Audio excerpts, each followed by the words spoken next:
Bonjour à toutes et à tous les amis, j'espère que vous allez bien. On se retrouve ce matin pour une matinale trading très intéressante puisqu'on a eu une nouvelle chute de Bitcoin cette nuit et surtout parce que c'est une journée de FOMC. En effet, ce soir, on aura le compte-rendu de la Fed sur les décisions du FOMC. Donc journée très importante, journée très intéressante et probablement journée très volatile, enfin surtout soirée très volatile. Donc aujourd'hui, ce matin, le programme, ça va être de préparer au mieux justement cette nouvelle journée. On va faire un point technique sur l'ensemble des marchés, crypto, forex, indices, matières premières. On va faire un point fondamental et un point macroéconomique. On reviendra aussi sur quelques petites actualités de ce début de semaine, mais en tout cas, beaucoup de choses à dire ce matin, autant aussi en termes de prise de position et d'update de prise de position, parce que c'est vrai qu'il y a eu pas mal de trades qui ont été partagés depuis le début de la semaine. Ça va être l'occasion de revenir dessus. Voilà, donc comme je vous le disais, un marché dans le rouge ce matin avec un Bitcoin qui a perdu plus de 2% dans la nuit. Même chose sur Ethereum et même chose sur une grosse majorité des alts. Là, on a un marché crypto qui est beaucoup plus homogène ce matin. Du côté de l'indice Fear and Greed, pour le moment, on reste dans un indice à 50. Pas de changement, je vais pas m'étayer là-dessus, je vais pas débattre là-dessus pendant 10 ans. Là où il y a quelque chose d'intéressant, c'est du côté des ratios long-short. Ok. Alors hier soir et dans la journée plus globalement, on a eu des ratios long-short qui se sont rééquilibrés. En fait, on avait un sentiment de marché bearish qui s'était un petit peu éteint. On avait des ratios long-short qui étaient revenus quasiment sur le 50-50 et boum, cette nuit, nouvelle chute et du coup forcément les longues reprennent l'avantage puisque vous le savez à chaque chute, forcément il y a des gens qui rachètent, donc les longues ont repris l'avantage immédiatement. Mais à peine le sentiment de marché était repassé, j'ai envie de dire neutre, hop, tout de suite on est reparti sur une nouvelle chute. D'accord? Donc en fait, on n'a même pas eu le temps de rentrer dans une config de marché haussière où potentiellement du coup on serait venu liquider des shorts. Boum, directement le prix est retombé. Directement le prix est retombé. Alors on va regarder aussi ce matin, on ne l'avait pas fait jusqu'à maintenant sur les derniers jours, du côté un petit peu de l'open interest, du côté des funding rates, c'est toujours intéressant et ça va nous permettre d'avoir certains indicateurs justement sur les sentiments de marché. D'accord. Hop, donc ça, pour regarder tout ce qui est open interest et funding rate, je vous invite à aller sur CoinAnalyse. Donc l'open interest qui a plutôt bien suivi les mouvements de marché. D'accord. Là, on a même une reprise haussière de l'open interest ce matin, malgré qu'on n'ait pas forcément trop de mouvements sur le prix. Moi, ce qui m'étonne, c'est du côté des funding rates qui sont totalement dans le vert. Je me serais attendu potentiellement à des funding rates dans le rouge, mais pour le moment, ils restent dans le vert. D'accord. Donc on va surveiller ça tout au long de la journée. D'accord, on va observer un petit peu les comportements d'un point de vue intrinsèque au prix, d'accord, les comportements des acteurs sur le marché pour comprendre un petit peu le sentiment de fond et du coup potentiellement où est-ce que le prix va continuer à se diriger. Bon, alors en soi, tout ça nous arrange, j'ai envie de vous dire, puisque si vous étiez là hier matin lors de la matinale trading, je vous rappelle qu'on était rentré en position juste ici. Sur Bitcoin, il y avait une possibilité de rentrer une deuxième fois aux alentours de 14h30 sur ce trade. Et au final, le trade qui a totalement été validé, comme vous le voyez juste ici. Donc plus 4,5 R sur cette position. Rien à dire, c'est parfait. Alors, j'en suis fort satisfait, vous en doutez bien. Mais c'est vrai que je ne m'attendais pas forcément à ce que Bitcoin nous fasse ça aussi rapidement. D'accord ? Et puis, je m'étais même fait presque à l'idée que ce trade n'allait peut-être pas aller jusqu'au bout et que j'allais probablement le clôturer partiellement bien avant. Mais au final, j'ai même pas eu besoin. Au final, j'ai même pas eu besoin et Bitcoin a tout de suite ravalé la hausse qu'on avait fait lors de la session asiatique de la nuit précédente, lors de la session asiatique de cette nuit. D'accord? Donc, qu'est-ce qui s'est passé et pourquoi on n'a pas été capable de venir chercher plus haut? Comme vous le voyez, de toute façon, à court terme, on avait une buy-side liquidity qu'on est venu chercher et donc forcément, il y a une pression acheteuse qui était présente, une liquidité acheteuse qu'on est venu chercher. Ce qui nous a permis de repartir vers le bas. Peut-être que c'est tout simplement ce que les whales et les institutions avaient besoin. Mais ce comportement de prix me pose une question. Dans le sens où, vous le savez, notre scénario à moyen terme à court ou moyen terme, était celui d'un retour vers les 28 800 $. Le comportement, une nouvelle fois, du prix de Bitcoin aux alentours des 27 500 $ me pose la question si finalement on sera capable de revenir chercher là-haut. C'est une question qui prend tout son sens quand on voit le comportement de BTC depuis à peu près 2 semaines dans cette zone, dans cet intervalle de prix entre les 26 600 et les 27 500 $. Alors on en parlait hier soir aussi dans le cours du soir avec les VIP, avec Sandro, sur le fait que il serait nécessaire pour Bitcoin de venir faire un nettoyage vers le haut. Mais on a l'impression qu'en termes de volume, Bitcoin n'est pas capable. Pourtant, hier après-midi, dans la journée, on a eu certains signaux, notamment du côté du RSI, qui auraient pu être encourageants. Puisque tout simplement sur le RSI, non, c'est pas le bon indicateur. Alors attendez, bougez pas. Tac, je me suis trompé. Voilà. Tac. Lorsqu'on regarde le RSI, on se rend compte qu'on a eu un breakout intéressant sur ce dernier. Regardez ici, on a une sorte de trendline qui avait été cassée. D'accord? Un breakout en H4 qui aurait pu être bullish. Au final, pas du tout validé. Pas du tout validé et on est repassé au-dessous de ces niveaux. Donc, Bitcoin tente des choses intéressantes, essaye de lancer des tentatives haussières, mais visiblement n'a pas les volumes nécessaires, la force nécessaire pour le faire. Et c'est une fois de plus un échec sur la zone des 27 500 $. Le problème, c'est qu'à force d'échouer sur ces niveaux-là, le prix va tout simplement se laisser tomber et on va tout simplement venir chercher la liquidité vers le bas dans un premier temps. Et peut-être que du coup, on fera ce nettoyage vers les 28 800 $ bien plus tard. D'accord? Donc ça, c'est un scénario qui est de plus en plus envisageable. En tout cas, sur Bitcoin, c'est ce que je commence à me dire. Alors, je ne perds pas espoir, parce que tant qu'on n'a pas break de nouveau, justement, cette zone des 26 000 $, le scénario des 28 800 reste actif. Mais je trouve que ça sent de plus en plus le roussi. En tout cas, ça me semble de moins en moins probable de voir un Bitcoin repartir vers les 28 800. Ok? Attends, je viens de voir que on a eu une nouvelle restriction sur TikTok. Je comprends pas ce qui se passe. Encore une fois, une restriction sur TikTok ce matin. Bon, c'est pas grave. Du coup, sur TikTok, ne vous inquiétez pas. Je vais regarder l'ensemble des marchés après. Je vois il y a des questions déjà sur le gold. Ne vous inquiétez pas, on va regarder les matières premières, on va regarder les indices boursiers, on va regarder le marché du forex après. Là, on fait un premier point sur les cryptos et puis après, on va pouvoir avancer sur la suite. D'ailleurs, sur TikTok, je pense, les gars, vu qu'il y a une restriction, je vais couper le live et je vais le relancer tout de suite. D'accord? Ah non, ça a l'air d'être bon, la restriction est partie. Non, elle n'est pas partie.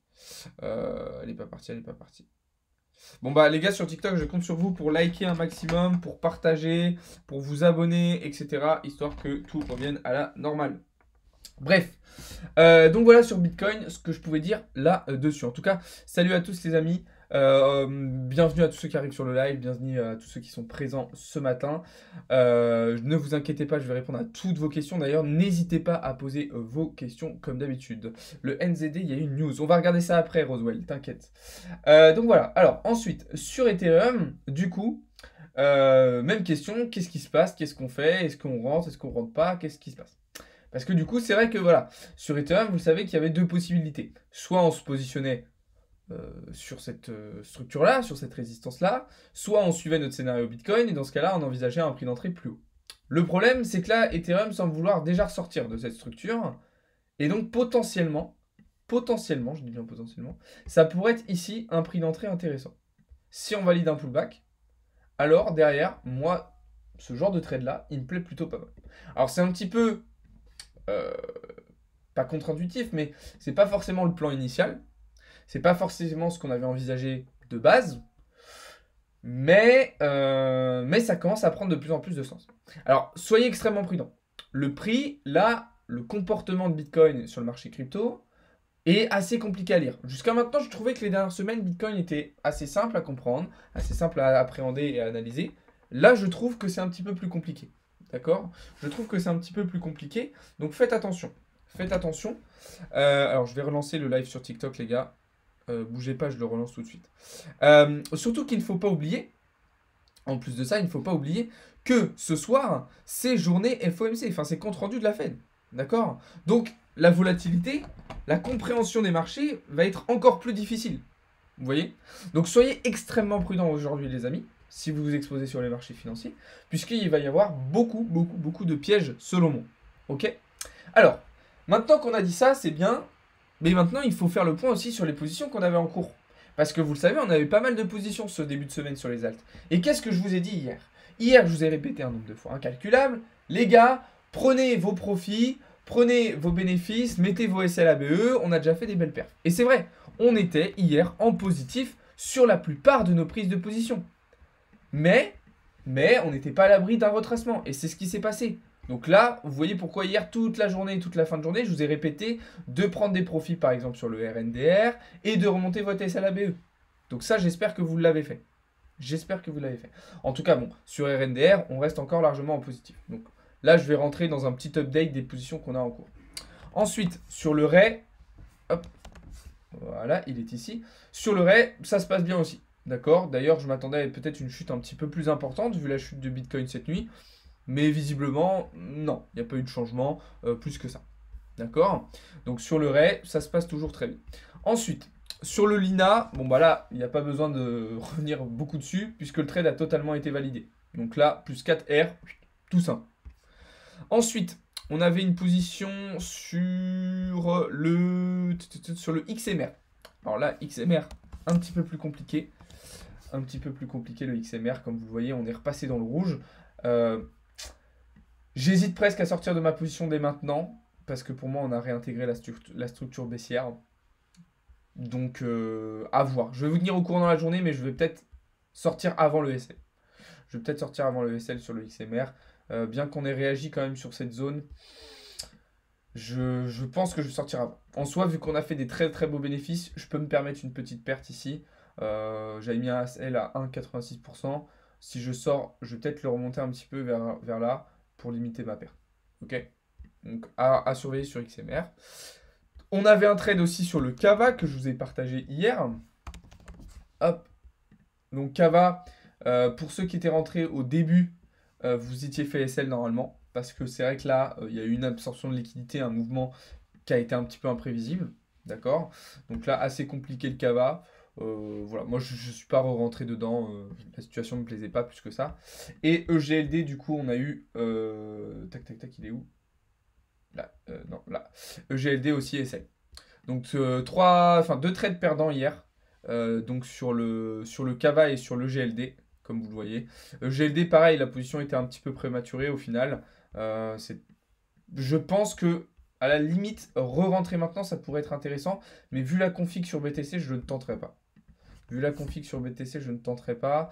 En fait, voilà, GLD, je pensais qu'il allait réagir. Il y avait une sell-side liquidity ici. Il y avait l'OB à revenir chercher là-haut et de la FVG là. Donc, je m'attendais à une réaction haussière de GLD. Ça n'a pas été le cas. Ça n'a pas été le cas. Donc, voilà. Donc, 2 SL sur ce début de semaine. Vous voyez que les pertes sont largement mesurées comparées aux gains qu'on a réalisés. Donc, ça, c'est très, très bien et c'est très important en termes de risk management.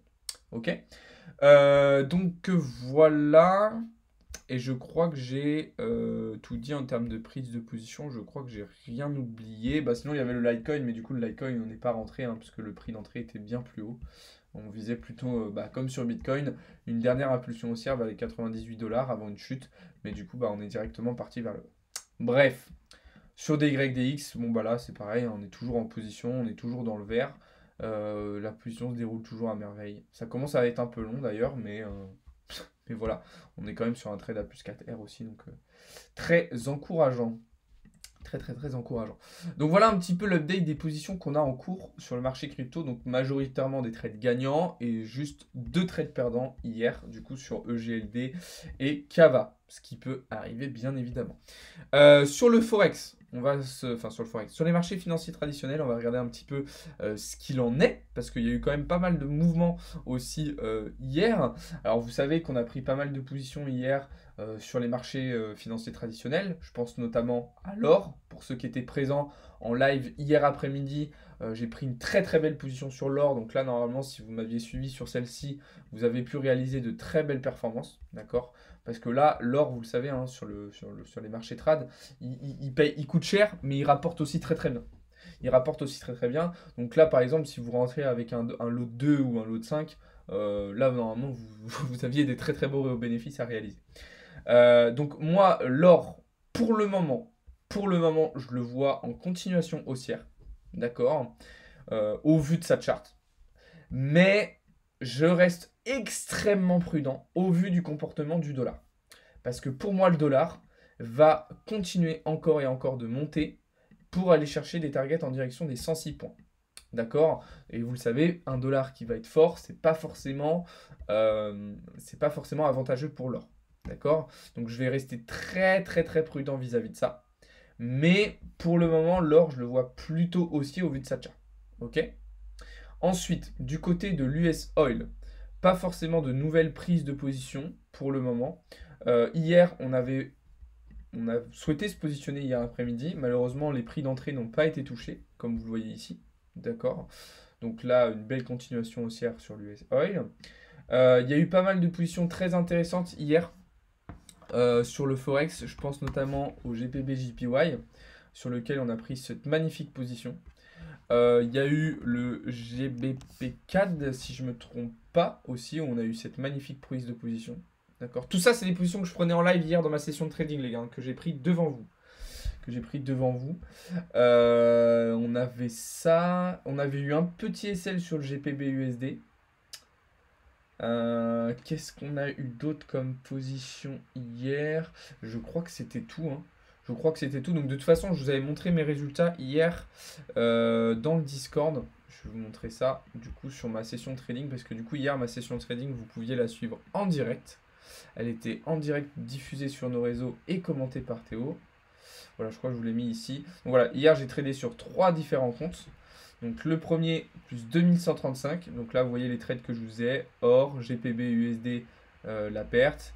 Principalement l'or. Donc sur ce compte, j'avais pas pris les autres trades. Ici, donc GPB, JPY, vous voyez. GPB, CAD, qui ont rapporté pas mal sur ce compte-là. Donc ce compte-là, plus 1328 de profit. Et sur ce dernier compte, plus 727 de profit. Donc là, avec des trades sur l'or aussi. Et sur le Forex. Donc voilà un petit peu les bénéfices de la journée d'hier. Lors de ma session de trading. Voilà, vous pouvez aussi retrouver les résultats des membres, hein, d'ailleurs, dans le serveur Discord. Vous voyez ici un membre Discord qui a fait plus 2367 dollars de profit grâce à des trades sur le DJ et le Gold que j'ai envoyé dans le VIP. Là, vous avez Olivier qui a réalisé plus 70% de PNL en short sur le WU, etc. Voilà. Donc, vous pouvez voir les résultats des membres, vous pouvez voir les avis des membres de la communauté et vous pouvez voir aussi les résultats de Blockchain Capital, donc nos performances en termes de résultats. Donc je vous invite à aller voir tout ça dans le serveur Discord si ça vous intéresse. Bref, ce n'est pas le sujet du live. Nous allons revenir à nos moutons. Tac, tac, et voilà. Alors, voilà un peu ce que je peux dire sur les marchés financiers traditionnels. Donc globalement, je vais suivre un petit peu tout le temps la même chose. Hein, pour finir, après je vais regarder vos questions, ne vous inquiétez pas. Donc Nasdaq sur du daily, on a observé un petit repli hier, mais on reste pour le moment dans une belle tendance haussière avec potentiellement pullback sur la structure ici, ce qui serait très intéressant. S&P 500, nul, mais j'ai envie de vous dire prévisible. Encore une tentative de breakout qui échoue, encore une réintégration. J'ai plus espoir, hein. Franchement j'ai plus espoir sur le S&P 500. Bon bah voilà, on va encore retracer, on va encore repartir sous les 4000 points et puis voilà, c'est dommage parce que S&P 500 aurait pu vraiment emmener avec lui les marchés. Pas capable, peut-être pas assez de volume. Alors il y a la question du plafond de la dette aussi qui crée de la méfiance, qui crée de la panique, qui crée de la tension sur les marchés. Mais là, S&P 500 pas capable. Le CAC, c'est pareil, est reparti à la baisse. Donc en soi, bon, ça nous arrange. Mais voilà, le CAC qui part en bas. Donc voilà. Voilà ce que je pouvais dire un petit peu sur les marchés trad. Salut Alex, avec les annonces, ça peut faire justement les up and down attendus. Oui, exactement, Daki. Alors attends, tu parles sur les up and down sur quoi? En tout cas, bonjour à tous les amis, hein. J'espère que vous allez bien. Je pense que ça va aller chercher tous les stop loss logiques ou alors ce sera un mouvement brutal. Alors, dites-vous de toute façon, généralement les news comme ça, c'est des accélérateurs de prix. C'est-à-dire qu'en général, en fait, les setups ils sont déjà en place, les zones elles sont déjà en place. La news va juste être un accélérateur qui va permettre au prix d'aller chercher plus rapidement ces zones-là. D'accord? Donc quand vous avez un setup qui va être haussier, bah, la news elle va juste valider rapidement ce setup haussier, avec potentiellement une prise de liquidité avant dans un autre sens, mais globalement c'est comme ça que ça se passe. Sur BTC, alors malgré la news qu'on va avoir ce soir, donc le compte rendu de la Fed, je vais revenir juste après justement sur le calendrier économique du jour. ça sera pas suffisant pour que Bitcoin aille chercher 28 800 et après reparte en bas. Non. On va avoir de la volatilité à court terme, oui, mais on n'aura pas un mouvement aussi gros. À part si vraiment Jérôme Powell nous annonce une dinguerie, mais je pense que c'est relativement peu probable. Salut Christophe, salut Abès. Donc voilà. Salut, tu fais aussi des abonnements? Si oui, à combien? Oui, toutes les informations sont dans le serveur Discord, Carlos, et sur le site internet. Je t'invite à venir voir ça. Tu as tous les liens dans la bio et dans la description. À quelle heure les annonces écho? On va voir ça juste après, Guillaume.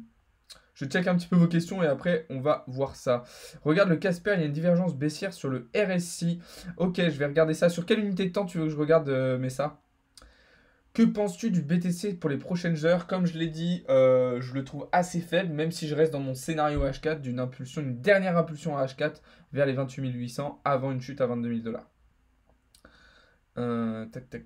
Je regarde si j'ai pas loupé d'autres questions. BTC 26 500 à venir. Bah, il en est plus très loin, effectivement, à baisse. En weekly, le Casper, tu vois une divergence baissière sur le RSI. Le Casper, il me semble qu'on l'a regardé hier matin, pour ceux qui étaient là. What the fuck, qu'est-ce que j'avais dessiné là? Samedi dernier, ok. Alors, en weekly, tu me dis que tu vois une divergence baissière sur le RSI. Alors, on va regarder ça. Ouais, du coup, ouais. Ouais, effectivement. Effectivement, après, là, je suis sur un graphe qui est super récent. Ouais. Attends, je vais regarder si je peux pas le prendre sur un autre exchange. Genre, il a pas été listé il y a plus longtemps que ça, le Casper. Il n'y a pas de plateforme. Sur Binance, je croyais qu'il était listé, moi, sur Binance, le Casper. Je suis un peu étonné. Sur quoi on pourrait l'avoir sur Bitget. C'est pareil. Ok, bah non, bah tu vois, je pensais qu'il avait été listé. Ouais, bah de toute façon, c'est ce que je vous disais, hein, le Casper, regardez, il a une seule grosse résistance sur sa charte. Bah, vous voyez qu'on a été rejeté dessus. Et si vous regardez, bah voilà, sur du weekly justement, bah on a juste tout simplement validé un pullback en rejet sur ce niveau-là. Donc là, effectivement, moi je suis plutôt bearish. Sur le Casper, hein, effectivement. Je suis plutôt bearish sur le Casper. Tout à fait. Encore une fois, après, c'est pas un conseil en investissement, les gars. Ce n'est pas un conseil en investissement. Casper de lister sur Binance. Bah oui, mais quand? Quand? Parce que là, sur TradingView, je ne l'ai pas vu. On va aller voir sur CoinMarketCap. Alors...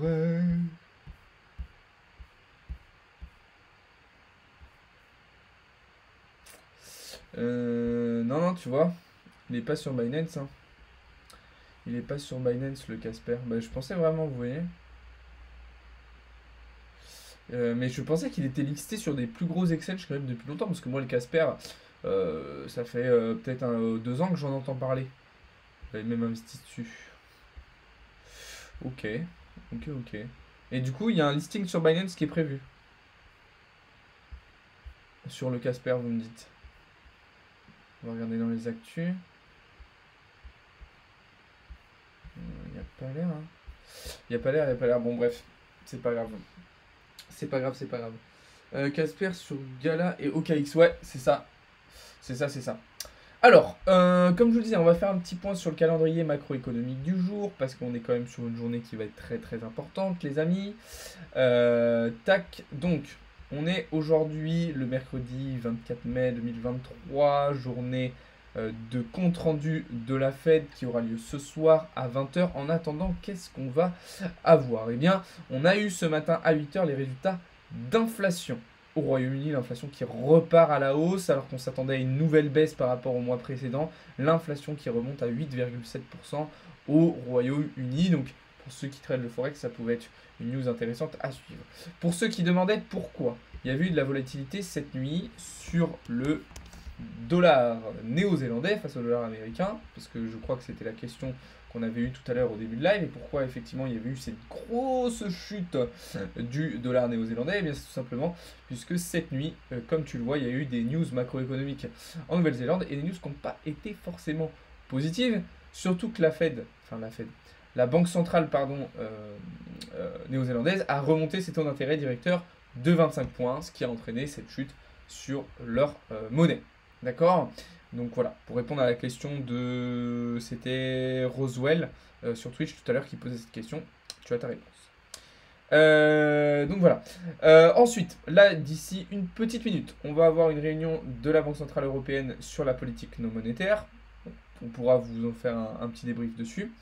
En fin de matinée, on va avoir le gouverneur de la Banque Centrale anglaise qui va s'exprimer. Cet après-midi, ce qui va nous intéresser, ça va être les stocks de pétrole brut à 16h30. Pour ceux qui traitent les matières premières et justement l'US Oil, ça peut être une news intéressante à surveiller, vous le savez, comme tous les mercredis. Et en fin de journée, on aura un discours de Christine Lagarde et surtout le compte-rendu de la Fed à 20h. C'est la raison pour laquelle, et là du coup je vais vous montrer désormais le programme des lives de la journée chez Blockchain Capital. C'est la raison pour laquelle ce soir, on sera en live avec vous pour suivre ce FOMC en direct. D'accord? Donc là, voilà le programme de la journée. Donc après moi, vous aurez une matinale news avec Théo. En milieu de journée, pas forcément de live, du contenu majoritairement sur les réseaux et notamment sur Discord, d'accord, tout au long de la journée.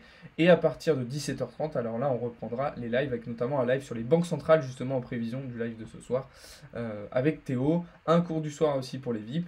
Et regardez la journée de demain qui vous attend. On va être en live quasiment toute la journée sans pause demain. Donc préparez-vous parce que ça va être une très grosse journée. Donc voilà, un petit peu les amis sur le programme de la journée, mais effectivement, ça peut être volatile. Alors, ça peut être volatile ce soir, mais faut avoir conscience aussi que peut-être que la journée va être très calme, justement en attendant ce soir. Pourquoi? Parce que les marchés vont être un petit peu sous tension. Les marchés vont être un petit peu, vont retenir leur souffle en attendant le compte rendu, en attendant aussi l'ouverture de Wall Street, en attendant peut-être de nouvelles informations sur le plafond de la dette. Du coup, peut-être que la journée va être calme et c'est seulement à partir de ce soir qu'on va avoir vraiment un regain d'activité et davantage de volatilité. Donc à surveiller. Mais de toute façon, je tiendrai au courant tout au long de la journée dans le Discord s'il y a des nouvelles prises de position, s'il y a des setups intéressants, etc. C'est un projet qui n'a jamais décollé, Casper sur crypto.com. Ouais, Casper aussi sur crypto.com. Mais effectivement, c'est un projet qui n'a jamais décollé, mais parce qu'il est arrivé un petit peu tardivement dans le précédent bull run. Pardon. Des nuits sont courtes. Il est arrivé un peu tardivement dans le précédent bull run et du coup il n'a pas eu l'occasion d'en profiter, mais je pense que lors du prochain bull run, des prochains cycles haussiers, c'est un token qui pourrait faire de très belles performances. Sortez les parachutes. En tout cas, ouais, faites vraiment très attention les gars si vous vous exposez sur les marchés aujourd'hui, soyez très prudents. Il va y avoir probablement beaucoup de pièges, notamment sur la fin de journée. Donc pensez à sécuriser vos positions quand vous avez des positions gagnantes. Moi je vous le répète pour ceux qui sont dans le VIP, sécurisez-les, prise de profit partiel, SLA2, c'est toujours très important. Donc voilà. Bref, les amis, pour ceux qui regardaient la vidéo YouTube, je vais m'arrêter là. Merci beaucoup de l'avoir regardé. Pour ceux qui sont sur le live, ne bougez pas. On va continuer à discuter un petit peu, je vais continuer à répondre à vos questions. Merci beaucoup d'avoir regardé la vidéo sur YouTube les amis, n'hésitez pas à vous abonner, à liker la vidéo et à rejoindre le serveur Discord. C'était Alex pour Blockchain Capital.